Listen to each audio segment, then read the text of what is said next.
Nous pensons qu'il est extrêmement important de faire connaître davantage les enjeux de santé mentale. Chaque année, la Fondation attribue des bourses. L'idée est d'inciter les plus jeunes à faire aussi un parcours de recherche en plus de leur cursus clinique.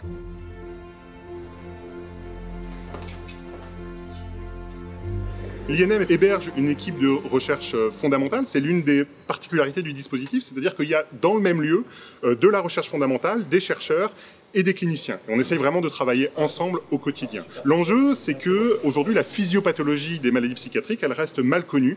Et donc, on a toute une série de recherches qui visent des nouvelles techniques pour mieux lire ou mieux intervenir sur le cerveau dans la perspective de mieux traiter ces pathologies.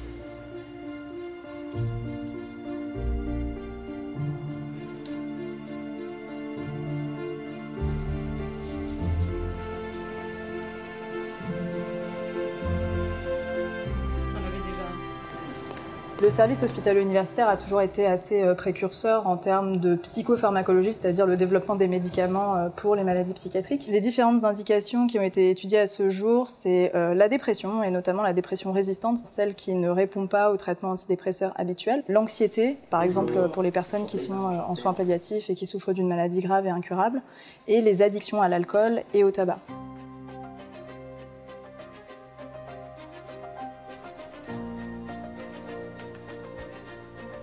Les principaux obstacles à la prise en charge sont la stigmatisation, qui est un frein à l'accès aux soins, et aussi la mésinformation ou l'information erronée. Le rôle de la Fondation va être de simplifier ces parcours pour permettre un accès de meilleure qualité. Il est essentiel que la Fondation puisse parler de santé mentale dès le plus jeune âge. L'avenir, ça consistera à mieux comprendre le trouble d'un patient pour pouvoir proposer un soin qui est vraiment adapté au patient.